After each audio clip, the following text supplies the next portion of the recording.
ఇప్పుడు రెండవ అధ్యాయంలోకి, రెండవ ఆశ్వాసంలోకి ప్రవేశిస్తున్నాము. అది సత్యవంతుడు అన్నది. భవిష్యత్తు నిర్ణీతమయ్యే ఆ రోజున సావిత్రి జరిగినదంతా గుర్తుకు తెచ్చుకుంది. అక్కడికి వచ్చినాక సావిత్రి ఒక్కసారిగా గతంలో జరిగిన మొత్తాన్ని గుర్తుకు తెచ్చుకుంది. అయితే ఇక్కడ భవిష్యత్తు నిర్ణయమయ్యే ఆ రోజున అంటున్నాం మనం. భవిష్యత్తు నిర్ణయమయ్యే ఆ రోజున అంటే అది ఒక్కసారి మనము చివరిది లాస్ట్ టైం చెప్పిన ఈ ఒక్కసారి విధి నిర్ణీత సమాగమ ప్రదేశంలో విధిని గురించి శ్రీ అరవిందులు ఎలా చెప్పారు అన్నదాన్ని చూద్దాం. For though a dress of blind and devious chance is laid upon the work of all-wise fate, our acts interpret an omniscient force that dwells in the compelling stuff of things, and nothing happens in the cosmic play but at its time and in its foreseen place. అంటున్నారు. మన జీవితంలో జరిగే విషయాలు దారి దిశ లేకుండా గుడ్డిగా యాదృచ్ఛికంగా జరుగుతున్నట్టుగా కనిపిస్తాయి. మనకి ఎన్నో విషయాలు అవి మనం ఎక్స్పెక్ట్ చేసి ఉండం, కానీ అవి ఎలా కనిపిస్తూ ఉంటాయి? అవి జరుగుతాయి. మనం జరుగుతాయి అని అనుకోము, ఎక్స్పెక్ట్ చేసి ఉండము, కానీ దే హ్యాపెన్, అవి జరుగుతాయి. యాదృచ్ఛికత, ఇవన్నీ యాదృచ్ఛికంగా జరుగుతున్నాయని మనం అనుకుంటాం. కానీ ఈ యాదృచ్ఛికత అన్నది పైకి కనిపించేది విధి సర్వ వివేచనతో తాను నిర్వర్తించే కార్యం పైన కప్పిన వస్త్రం అంటున్నారు. అలాగే మనల్ని చర్యకు ఒత్తిడి చేసే అన్ని విషయాలలో మనం ఇలా ఈ చర్య చేయవలసి వస్తుంది, అలా మనల్ని చర్యకు ఒత్తిడి చేసే అన్ని విషయాలలో సర్వాతిశయ శక్తి నివసిస్తూ ఉంటుంది. ఒక ట్రాన్సెండెంట్ ఫోర్స్ అన్నది నివసిస్తూ ఉంటుంది. మన చర్యలు ఆ శక్తిని అనువదిస్తాయి. మన చర్యలు అన్నవి ఆ శక్తిని అనువదిస్తాయి. విశ్వకేళిలో ఏది యాదృచ్ఛికం కాదు. ఆ చర్యలు జరగవలసిన సమయము, ప్రదేశము మనకు ముందే తెలిసి నిర్ణయించబడి ఉంటుంది. ఇప్పుడంటే ఏదైనా కూడా ముందే నిర్ణయించబడి ఉంటుంది అని చెప్తున్నారు శ్రీ అరవిందులు. అయితే ఇక్కడ అంటే మనకు విధి అన్నది మరి ముందే నిర్ణయించబడి ఉంటుంది, మనకు తెలియకుండా జరుగుతూ ఉంటుంది, కానీ ముందే నిర్ణయించబడి ఉంటుంది. మరి ఇక్కడ మనము చేయాల్సింది ఏమీ లేదా, మనం చేయబోయేది ఏది లేదా అన్నది చూసామంటే, ఒకసారి మదర్ని అమల్ కిరణ్ మనకి తెలిసిన సాధకుడే, సీనియర్ సాధకుడు, ఒకసారి మదర్ని ఒక ప్రశ్న అడిగాడంట. అదేంటంటే, మదర్ విధిని చేంజ్ చేసుకునే పాసిబిలిటీ అన్నది ఉందా? ఇప్పుడు మనము విధి అన్నది ముందే నిర్ణయించబడి ఉంటుంది అంటున్నాము, మరి ఈ విధిని మనము చేంజ్ చేసుకునే పాసిబిలిటీ అన్నది, అవకాశం అనేది ఉందా అని అడుగుతారు. అడిగితే అప్పుడు ఒక్కసారిగా మదర్ డీప్ ట్రాన్స్లోకి వెళ్ళిపోతారు. డీప్ ట్రాన్స్లోకి పోయి ఒక నిమిషం ఆలోచించి చెప్పారు మదరు. ఎస్ అన్నారు. అంటే మనం చేంజ్ చేసుకునే అవకాశం ఉంది అని అన్నారు. అయితే ఇదే ప్రశ్నను అమల్ కిరణ్ శ్రీ అరవిందులను అడిగారు, ఇలా చేంజ్ చేసుకునే అవకాశం ఉందా అని. అప్పుడు శ్రీ అరవిందులు అన్నారు, it is our role whether to give consent or not. అంటే విధిని యాక్సెప్ట్ చేస్తున్నామా లేదా అన్నది అది మన మీద ఆధారపడి ఉంటుంది అని అన్నారు. దీనికి మనము సావిత్రిలో ఉన్న ఒక 2 వాక్యాలను తీసుకోవచ్చు. Man is a dynamo for God's works, nature does most in him, God in high rest, only his soul's consent is his own. Man is a dynamo for God's works. అంటే మనిషి ఏంటి? భగవంతుడు చేస్తున్న కార్యాలకు మనిషి ఒక యాంత్రిక శక్తి మాత్రమే. Nature does most in him, ప్రకృతే అతనిలో అంతా చేస్తుంది. గాడ్ ఇన్ హై రెస్ట్, భగవంతుడు ఎప్పుడు రెస్ట్ లో ఉంటాడు. Only his souls consent is his own, only అతని అంతరాత్మ దాన్ని సమ్మతిస్తుందా లేదా అన్నది మాత్రమే అతని చేతుల్లో ఉంటుంది. అంటే ఇప్పుడు చూడండి, మనము ఎన్నో పనులు చేస్తూ ఉంటాం. కొన్ని ఇన్సిడెంట్స్ మనం ఏం చేసినా చేయకపోయినా మనం అనుకోకుండానే జరిగిపోతూ ఉంటాయి. ఎందుకు జరుగుతాయి అనేది మనకు తెలియదు. ఫర్ ఎగ్జాంపుల్, ఒక దుర్ఘటన జరుగుతుంది, మనకు తెలియకుండానే మన జీవితంలో ఒక దుర్ఘటన అన్నది జరుగుతుంది. జరిగినప్పుడు మనకు అది ఎక్స్పెక్ట్ చేయలేదు, అది విధి. మరి దాన్ని మనం మార్చుకోగలమా అన్నదానికి ఎలా ఉంటుంది అంటే, చాలా మటుకు ఈ దుర్ఘటనలు కానీ మనకు సంభవించే బాధలు, దుఃఖాలు, ఇవన్నీ కూడా మన సోల్ని మనం ఓపెన్ చేసుకోవటానికి ప్రకృతి చేస్తున్న పని. ప్రకృతి చాలా మటుకు మనలో వర్క్ చేస్తుంది. అంటే ఈ బాధల ద్వారా, దుఃఖాల ద్వారా నెమ్మదిగా పరిస్థితులను అర్థం చేసుకుంటూ, అవగాహన చేసుకుంటూ ఒక మెచ్యూరిటీ అన్నది మనకు వస్తుంది. అది వచ్చినప్పుడు నెమ్మదిగా మనం సోల్ మీద కాన్సన్ట్రేట్ చేయడము, సోల్ అన్నది అవేకన్ కావడము నెమ్మదిగా జరుగుతుంది. ఈ సోల్ అవేకనింగ్ అన్నది జరిగినప్పుడు అప్పుడు మనము విధిని వచ్చేసి విధి మనం చెప్పినట్టుగా మన చేతుల్లో ఉండటం అనేది జరుగుతుంది. అంటే ఎప్పుడు మరి విధి మన చేతుల్లోకి వస్తుంది? విధిని మన చేతుల్లోకి తీసుకోవాలంటే మనం ఏం చేయాలి? ఏదైతే ఇప్పుడు సావిత్రి చేసిందో తన విధిని తన చేతుల్లోకి తీసుకోవటానికి అది మనం చేయాలి. అంటే సోల్ని మనము అవేకన్ చేసే సాధనలు చేసుకోవాలి. ఎప్పుడైతే సోల్ని అవేకన్ చేసే సాధనలతో మన సోల్ని అవేకన్ చేసుకుంటామో అప్పుడు ఆ విధి అన్నది మన చేతుల్లో ఉంటుంది. అందుకే శ్రీ అరవిందులు సావిత్రిలో బుక్ 6 బుక్ ఆఫ్ ఫేట్ లో కూడా అంటారు, through nature's contraries we draw nearer God అని. త్రూ నేచర్స్ కాంట్రరీస్ అంటే ప్రకృతి వైరుధ్యాల ద్వారా. ప్రకృతి వైరుధ్యాలు అంటే ఏంటి? ఇప్పుడు మంచి, చెడు, బాధ, సంతోషము, ఇవన్నీ వైరుధ్యాలు. వీటి ద్వారా మనిషి భగవంతునికి దగ్గర అవుతాడు. వీటి ద్వారానే, అంటే భగవంతునికి దగ్గర కావాలంటే ఇవన్నీ మన జీవితంలో జరగాల్సిందే. జరిగితేనే మనము భగవంతునికి దగ్గర అవుతాం అన్నట్టు. ఇవన్నీ నేచర్ వీటి ద్వారా మనల్ని భగవంతునికి దగ్గర చేస్తుంది. అప్పుడు విధి అన్నది మన చేతుల్లోకి వస్తుంది. ఇంకా ఇక్కడ ఇందులోకి మనము వస్తే విధి నిర్ణీత ప్రదేశంలోకి సావిత్రి ఎంటర్ అయింది.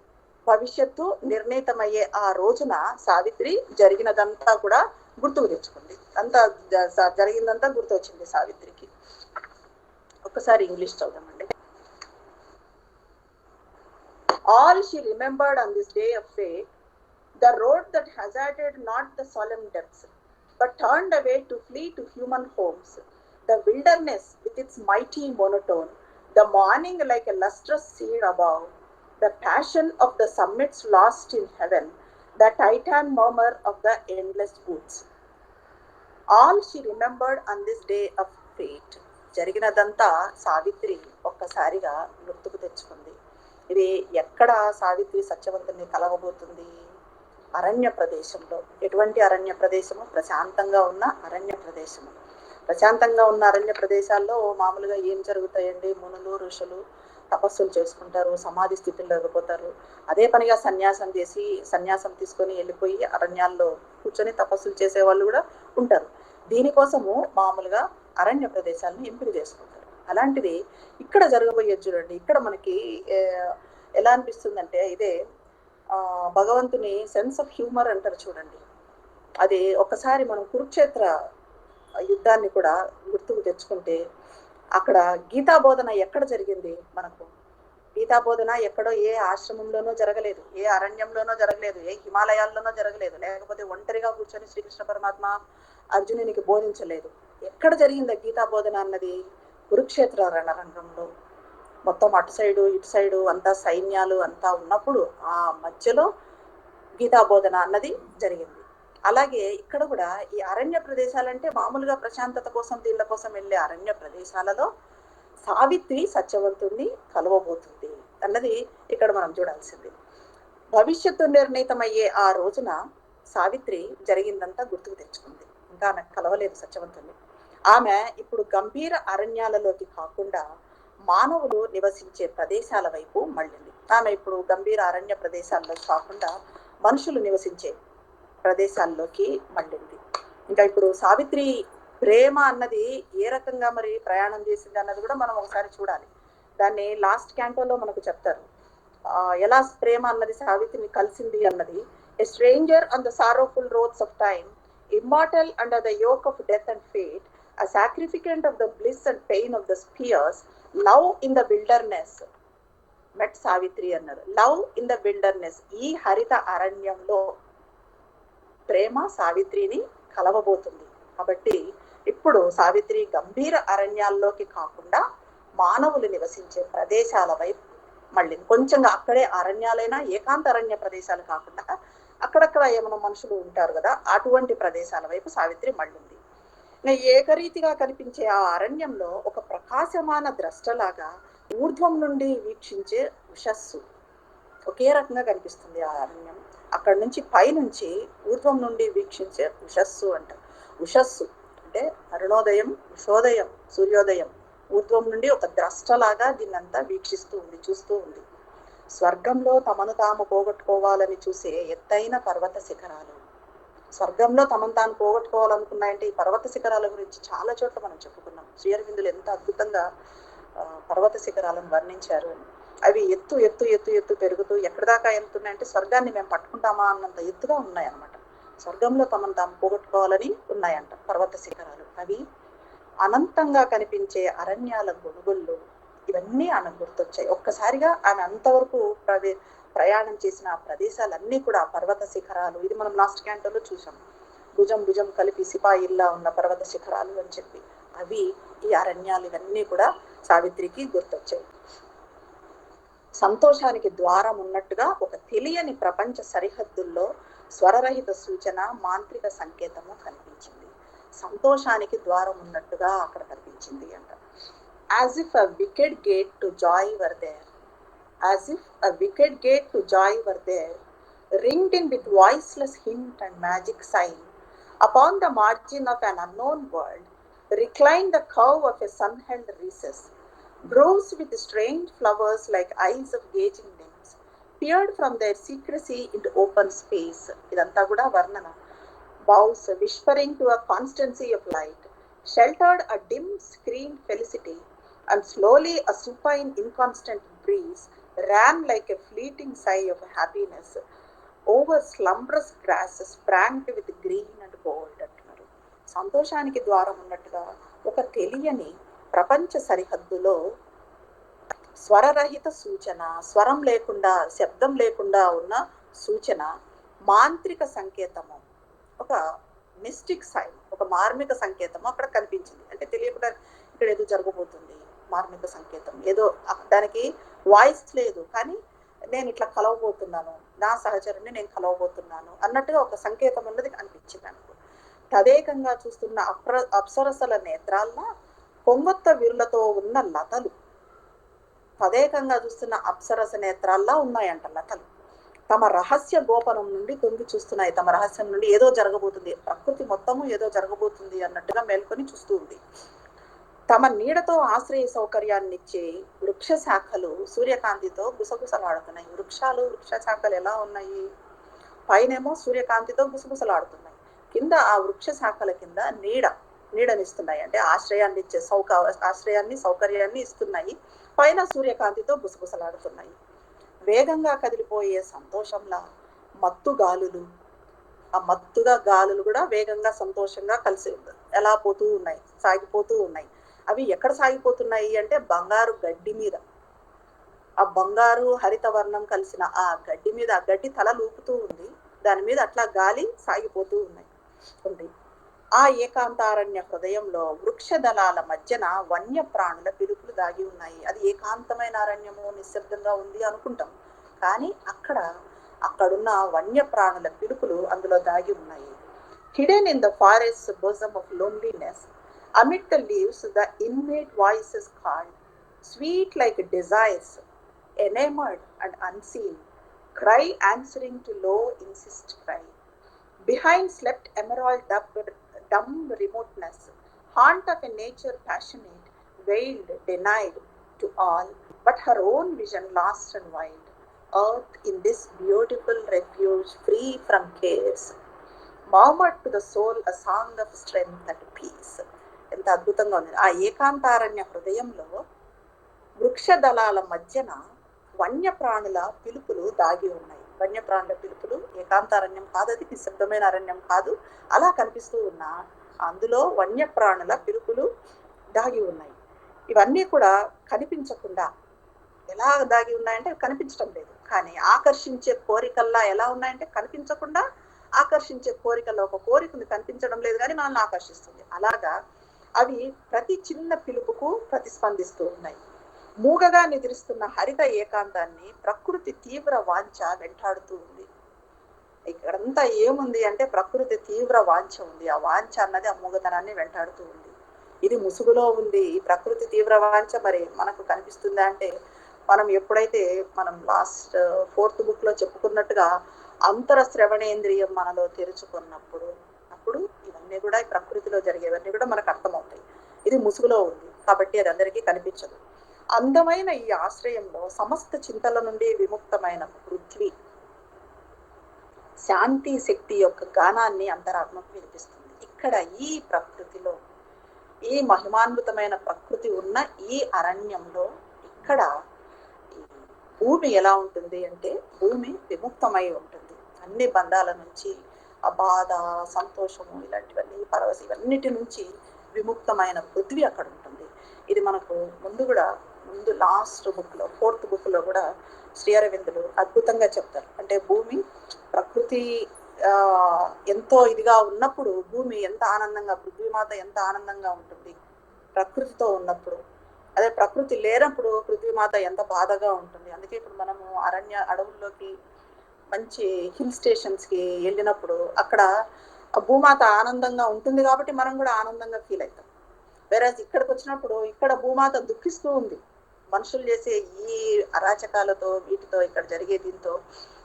కాబట్టి మనకు కూడా ఆ ఎయిర్ అన్నది, ఆ గాలి, ఆ వాయువు అన్నది మనం తగులుతూ ఉంటుంది. దీనికి శ్రీ అరవిందులు మనకి 4th బుక్లో చెప్పింది ఒక్కసారి చూద్దాము. ఇదంతా మనకు ఎప్పుడు అర్థమవుతుంది అంటే ఏకాంతాన్ని వినగల అంతరశ్రవణేంద్రియం అన్నది మనలో మేలుకొన్నప్పుడు.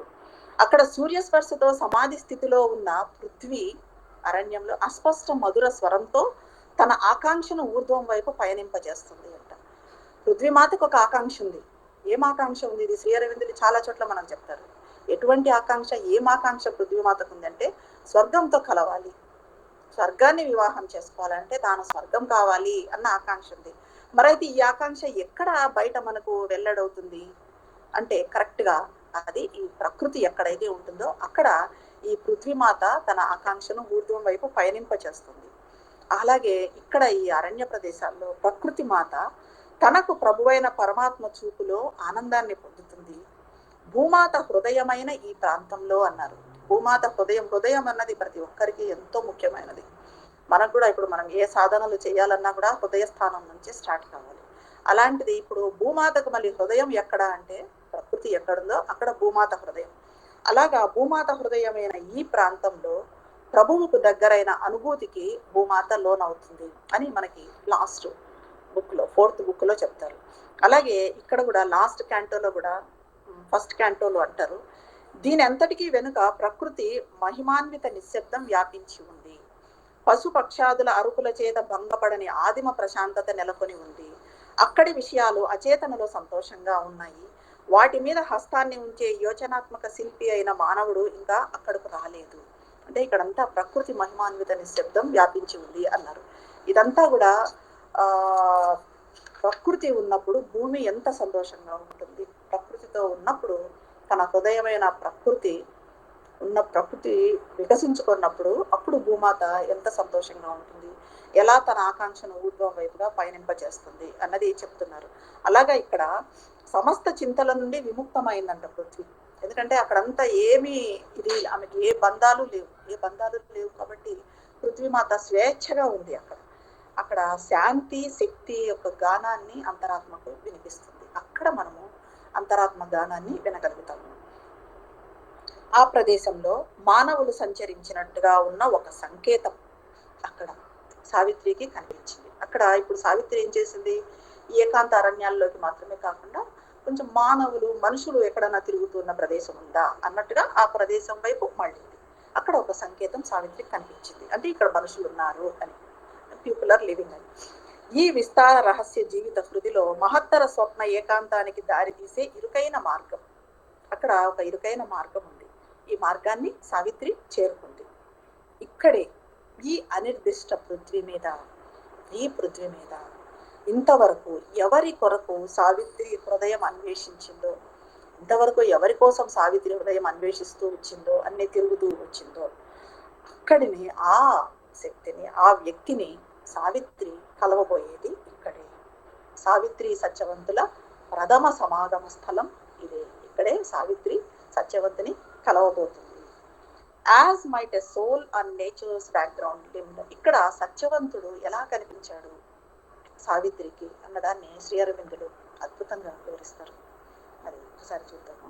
ఎలా అంటే అక్కడ ప్రకృతిని నేపథ్యంగా చేసుకొని అంతరాత్మ చిత్రించబడినట్టుగా ప్రకృతిని నేపథ్యంగా చేసుకొని, అంటే ప్రకృతిని ఒక బోర్డ్ లాగా చేసుకొని అంతరాత్మ ఎలాగైతే చిత్రిస్తారో ఆ రకంగా సత్యవంతుడు ఉన్నాడంట.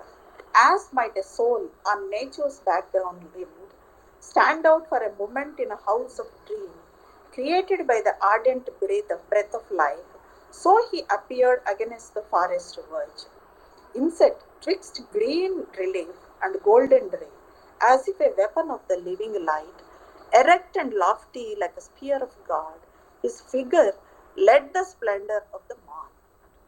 అక్కడ ప్రకృతిని నేపథ్యంగా చేసుకొని అంతరాత్మ చిత్రించబడినట్లుగా, ప్రకృతి ఒక బ్లాక్ బోర్డ్ అనుకుంటే, మనం ఒక పేపర్ అనుకుంటే, అంతరాత్మ దాని మీద చిత్రించబడినట్టుగా, ఒక స్వప్న గృహంలో క్షణకాలం పాటు జీవితపు తీవ్ర శ్వాస చేత సృష్టించబడినట్లుగా, ఒక క్షణకాలం పాటు జీవితపు తీవ్ర శ్వాస చేత సృష్టించబడినట్లుగా అరణ్యపు టంచున హరిత సౌఖ్యానికి, సువర్ణ కిరణానికి, ఎంత అద్భుతంగా ఉంది చూడండి. హరిత సౌఖ్యానికి అంటే ఆ అరణ్యము, ఆ గ్రీనరీతో ఇచ్చే సౌఖ్యానికి, అండ్ సువర్ణ కిరణానికి, పైనుంచి సూర్యుడి కిరణం సువర్ణ కిరణం లాగా వస్తుంది సూర్యుడు, ఆ సూర్యుని కిరణానికి మధ్యన సత్యవంతుడు కనిపించాడు.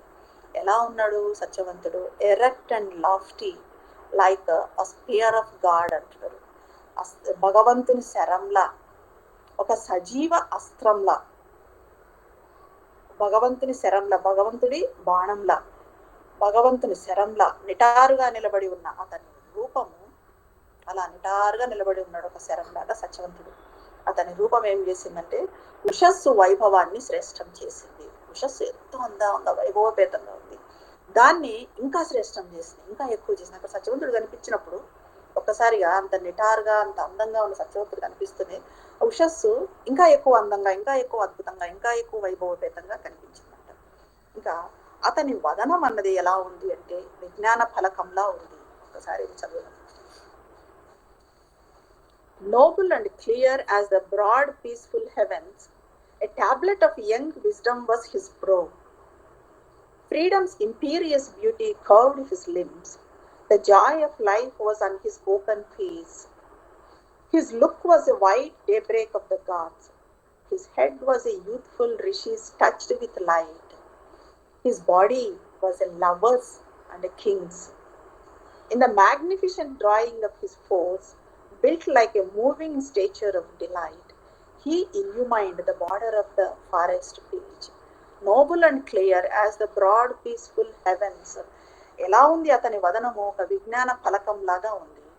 అతని ఇంద్రియాలు స్వేచ్ఛను ఆపాదించే సౌందర్యంతో, ఇంద్రియాలంటే ఏదో జిమ్ ఎక్సర్సైజెస్ చేసి, వాకింగ్లు ఇవన్నీ చేసి అలా జిమ్ బెల్ట్ బాడీ అన్నట్టు కాదు, స్వేచ్ఛ ఆపాదించే సౌందర్యంతో, స్వేచ్ఛతో వచ్చిన సౌందర్యంతో, అందమైన వంపులతో అతని ఇంద్రియాలు ఉన్నాయి. జీవితంలోని ఆనందము అతని వదనం మీద స్పష్టంగా ప్రకటితమవుతూ ఉంది.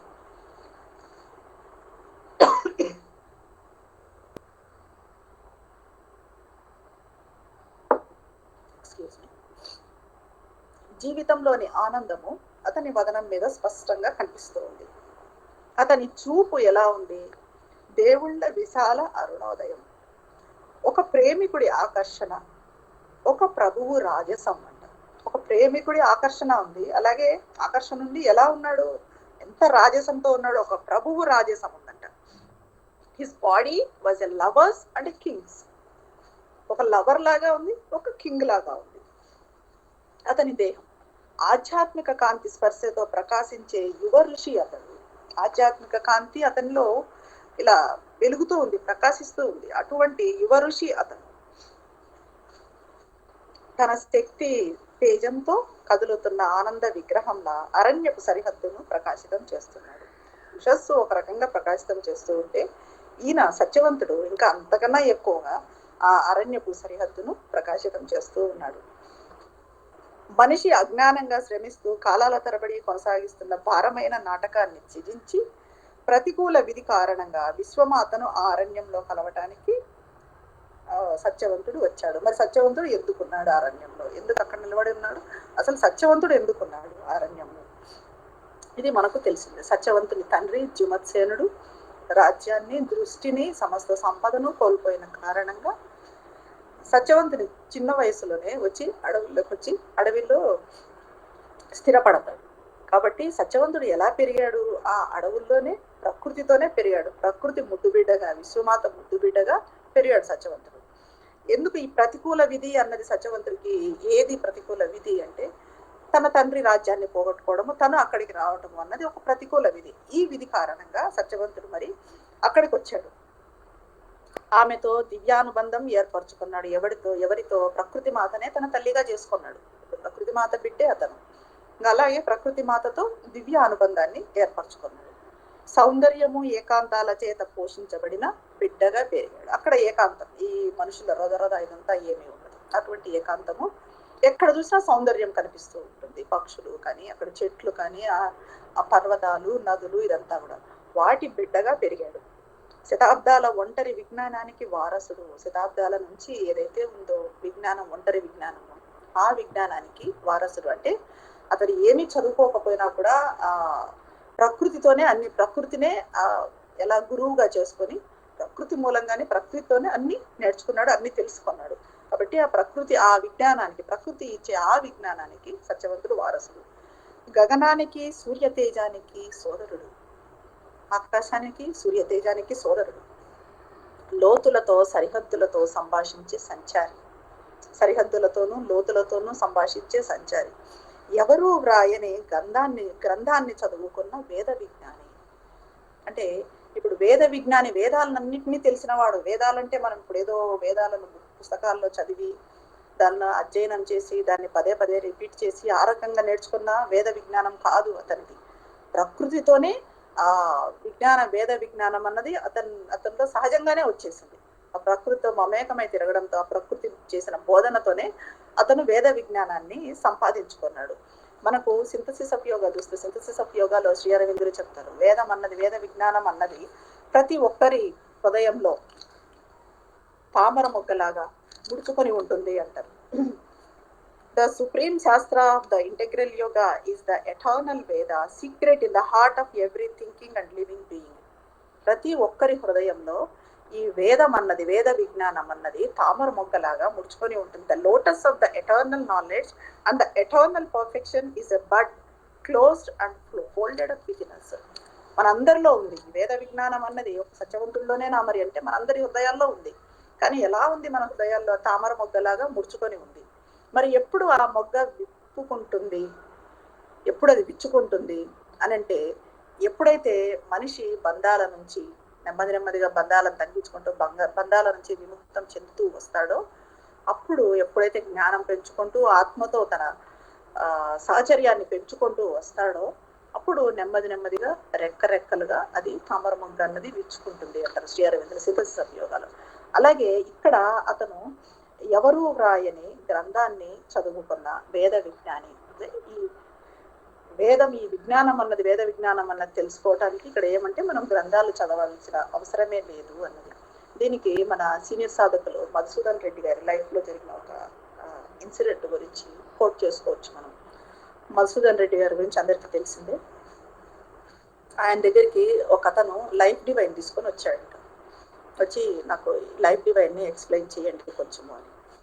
ఈయన అతన్ని చూసి ఆశ్చర్యపోయింది. ఎందుకంటే అతను చదువుకున్నట్లుగా లేడు, అంతా చదువు లేని పల్లెటూరి రైతులాగా ఉన్నాడు.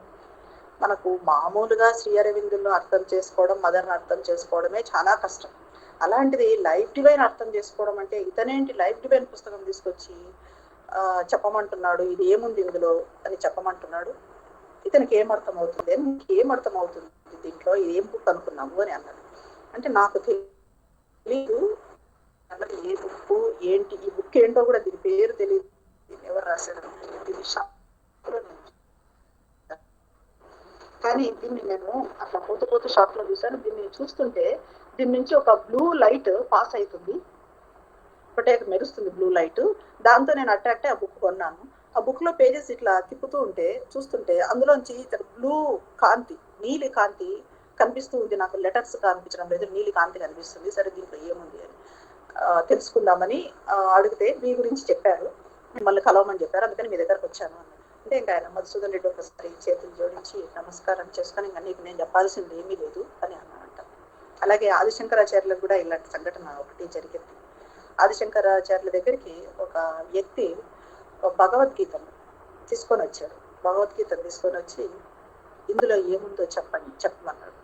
అంటే అతని పక్క చూస్తే అతను ఏడుస్తున్నాడు, కళ్ళలోంచి నీళ్ళు వస్తున్నాయి. అయితే నా ఆదిశంకరాచార్యులకి ఆశ్చర్యమేసి, సరే నేను దీంట్లో ఏముందో చెప్తాను, కానీ నువ్వు ఎందుకు ఏడుస్తున్నావు, ఎందుకు నీ కళ్ళలోంచి నీళ్ళు వస్తున్నాయి అని అంటే అప్పుడు అతను అన్నాడంట, ఏం లేదు, ఈ పుస్తకం చూస్తే నాకు ఇది ఏం పుస్తకమో నాకు తెలియదు. ఈ పుస్తకం చూస్తే అందులో ఒక రథం మీద ఒక మనిషి కూర్చొని ఉన్నాడు, ఆ రథం క్రింద ఒక మనిషి నిలబడి ఉన్నాడు, ఇంకో మనిషి రథం పక్కన ఉంది, ఇంకో మనిషి ఇలా మోకాళ్ళ మీద కూర్చొని ఉన్నాడు, ఇతను ఏదో చెప్తున్నాడు, అతను ఏదో వింటున్నాడు, ఇదే కనిపిస్తుంది నాకు అని. దాంతో నాకు తెలియకుండా నేను ఆ కళ్ళలోంచి నీళ్ళు వచ్చాయి. ఇప్పుడు ఆదిశంకరాచార్యులు అన్నారంటే, నేను నీకు చెప్పాల్సింది ఏం లేదు అని చెప్పి. సో ఇవన్నీ కూడా ఎలాగంటే ఏదో మనం ఆ బుక్కులు చదివి ఈ బుక్కులు చదివి అవి అర్థం చేసుకోవాలి ఇవి అర్థం చేసుకోవాలి అని అలా వస్తుంది జ్ఞానం అనుకుంటాం. కానీ అవి లేకుండానే సహజంగా వచ్చే జ్ఞానం, సహజంగా వచ్చే జ్ఞానం అన్నది ఇక్కడ సత్యవంతుడిలో ఉంది. సత్యవంతుడు ఎవరు అంటే, ఎవరూ వ్రాయని గ్రంథాన్ని, ఈ రకమైన గ్రంథాన్ని చదువుకున్న, ప్రకృతి మాత బోధించిన గ్రంథాన్ని చదువుకున్న వేద విజ్ఞాని. ప్రకృతి మాతను గురువుగా చేసుకుని ఆమె రూపాలలోని మార్మిక ధర్మాలను అధ్యయనం చేశాడు. ఆమె రూపాలలోని మార్మిక ధర్మాలు ఎన్నో కనిపిస్తుంటాయి ప్రకృతిలో మనకు. పర్వతాలు, నదులు, ఈ చెట్లు కానీ, పక్షులు, రకరకాల గడ్డి, ప్రతి చోట మైదానాలు, ఇవన్నీ కూడా వీటన్నింటిలో ఈ మార్మిక రూపాలంతా ఏదో మార్మికత ఉంది వాటి వెనుక. వాటన్నింటినీ అధ్యయనం చేశాడు. అరణ్యము, నదీ ప్రవాహాల మహత్వం జ్ఞానాన్ని తెలుసుకున్నాడు. నదీ ప్రవాహాల జ్ఞానాన్ని తెలుసుకున్నాడు. సూర్యుడు, అగ్ని, నక్షత్రాల స్వరాలను, కొమ్మల మీద మాంత్రిక గాయకుల ఆలాపనలను, చతుష్పాద జంతువుల జంతువుల బోధనను వీటన్నిటిని గ్రహించాడు.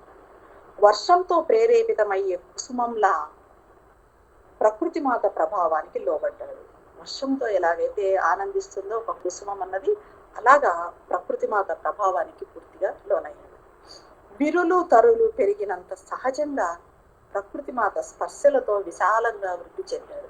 ఎలాగైతే పుష్పాలు ఎలాగా విచ్చుకున్నాయో, ఎలాగైతే శాఖలు చాలా న్యాచురల్గా పెరుగుతూ వెళ్ళిపోయినాయో, సూర్యుడి వైపుగా, సూర్యకాంతి వైపుగా పెరుగుతూ, ఆ రకంగా అంత సహజంగా ప్రకృతి మాత స్పర్శలతో ఎంతో విశాలంగా వృద్ధి చెందాడు సత్యవంతుడు. స్వేచ్ఛతో మనుషులు సాధించిన ఆధిపత్యాన్ని, ఆనంద నిశ్శబ్దాలను సొంతం చేసుకున్నాడు. అతను స్వేచ్ఛను సాధించాడు కాబట్టి ఈ స్వేచ్ఛతో మనుషులు సాధించిన ఆధిపత్యాన్ని, ఆనంద నిశ్శబ్దాలను, వీటిని తన సొంతం చేసుకున్నాడు సత్యవంతుడు. అన్నింటిలో నివసించే ఏకైక ఆత్మతో ఒక్కటైన తన అనుభవాన్ని ఆ అధిదేవత, ప్రకృతి దేవత పాదాల ముందు ఉంచాడు. ఒకసారి సత్యవంతుని గురించి ఇంగ్లీష్ చదువుదామండి. ఇంగ్లీష్లో ఇంకా అద్భుతంగా ఉంటుంది. A Veda knower of the unwritten book, ఎవరు వ్రాయని గ్రంథాన్ని చదువుకున్న వేద విజ్ఞాని. A Veda knower of the unwritten book, but using the mystic scripture of her forms, ఆమె మార్మిక రూపాలను ఉన్నదాన్ని తెలుసుకుంటూ, he had caught her hierophant significances, ఆమె సంకేతాలన్నింటినీ తెలుసుకున్నాడు. Her sphered immense imaginations learned, taught by sublimities of stream and wood, and voices of the sun and star and flame, and chant of the magic singers on the boughs. ఆ కొమ్మల మీద పక్షులు పాడే పాటలతో, and the dumb teaching of a four-footed things, అంటే 4 కాళ్ళ ఈ animals, ఇది జంతువుల నుండి. helping with confident steps her slow great hands, he leaned to her influence like a flower to rain. ఒక కుసుమంలా, ఎలా అయితే వర్షానికి ఒక కుసుమము రియాక్ట్ అవుతుంది, రెస్పాండ్ అవుతుందో ఆ రకంగా, like the flower and tree a natural growth, ఎలాగైతే ఒక ఫ్లవర్ కానీ ట్రీ కానీ ఎంత సహజంగా పెరుగుతాయో, widened with the touches of her shaping hours, అలాగా విస్తారంగా విస్తరించుకున్నాడు సత్యవంతుడు. One with the single spirit inhabiting all, అన్నింటిలో నివసించే ఏకైక ఆత్మతో ఒక్కటయ్యాడు. వీటన్నింటిలో ప్రతి చోట ఆత్మ ఉంది, ప్రతి దాంట్లో అంతరాత్మ ఉంది. వీటన్నింటి ఆత్మతో సత్యవంతుడి ఆత్మ ఏకమైంది. ఇదే మనం వన్నెస్, ఏకత అంటున్నాం కదా, ఆ ఏకతను సాధించాడు. One with the single spirit inhabiting all, he laid experiences at the Godhead's feet. His mind was open to her infinite mind. His acts were rhythmic with her primal force. He has subdued his mortal thought to hers. That day he had turned from his accustomed paths. అన్నింటిలో నివసించే ఏకైక ఆత్మతో ఒక్కటైన తన అనుభవాన్ని ఆ అధిదేవత పాదాల ముందు ఉంచాడు. ఎవరైతే ప్రకృతి మాత ఉందో అధిదేవత, ఆ అధిదేవత పాదాల ముందు ఉంచాడు. అతడి మనసు ఆమె అనంత మనసుకు తెరుచుకుంది. అతడి మనసు ఆమె ప్రకృతి మాత అనంత మనసుకు, అధిదేవత అనంత మనసుకు తెరుచుకుంది. అతడి చర్యలు ఆమె ప్రాథమిక శక్తితో లయాత్మకతను పొందాయి.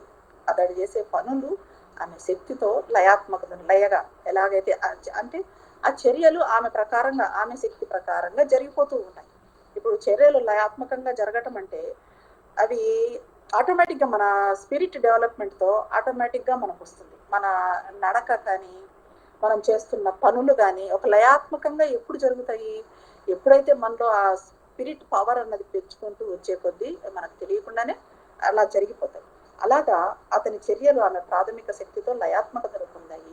అతడి మధ్య ఆలోచనను ప్రకృతి మాతకు అనుగుణంగా సున్నితం చేశాడు. అతడి ఆలోచనను ప్రకృతి మాతకు అనుగుణంగా సున్నితం చేశాడు. ఇక్కడ మనం ఇంకోటి గుర్తుపెట్టుకోవాల్సింది ఏమంటే, సత్యవంతుడు అసలు ఏంటి? శ్రీ అరవిందుల సావిత్రిలో క్యారెక్టర్స్ గురించి శ్రీ అరవిందులు వివరించేటప్పుడు సత్యవంతుడు ఏమని చెప్తారు? హ్యూమన్ సోల్ అంటారు. హ్యూమన్ సోల్కి సత్యవంతుడు రిప్రజెంట్ చేస్తాడు, అంటే మానవ అంతరాత్మ. ఇప్పుడు సత్యవంతుల్లో జరిగేదంతా కూడా మనం సత్యవంతుల్లో జరిగేది, సత్యవంతుడు ప్రకృతి మాతతో మమేకం అయ్యేది, ఆమె నుండి నేర్చుకునేదంతా మనం ఎలా తెలుసుకోవాలి అంటే మానవ అంతరాత్మ, మన అంతరాత్మనే, మనమే సత్యవంతుడు. ఆ సత్యవంతుడిలో ఉన్న అంతరాత్మే సత్యవంతుడే మనలో ఉన్నాడు. కానీ మనలో ఏంటి? అది వికసించుకోలేదు. అక్కడ సత్యవంతుల్లో వికసించిన అంతరాత్మ. కాబట్టి ఇవన్నీ కూడా సత్యవంతుడు అనుభూతి చెందుతున్నాడు. ఇంకా అలాగా ఆ రోజున సత్యవంతుడు తాను అలవాటుగా సంచరించే మార్గం నుంచి పక్కకు మళ్ళాడు. సత్యవంతుడు మామూలుగా ఒక మార్గంలో వెళ్తున్నాడు, కానీ ఆ రోజు ఏంటి? సత్యవంతుడు సడన్ గా వేరే మార్గం వైపు మళ్ళాడు. ఎందుకో అంటే ఇది కూడా చూడండి, ఇది కూడా విధే సత్యవంతుడిని నిర్దేశిస్తుంది. లేకపోతే ఎప్పుడు పోయే మార్గంలో సత్యవంతుడు వెళ్ళొచ్చు, కానీ ఈరోజు సత్యవంతుడు ఎప్పుడు వెళ్ళే మార్గంలో వెళ్ళలేదు. ఒక పక్కకు వేరే మార్గం వైపు తనకు తెలియకుండానే వేరే మార్గం వైపు మళ్ళాడు సత్యవంతుడు.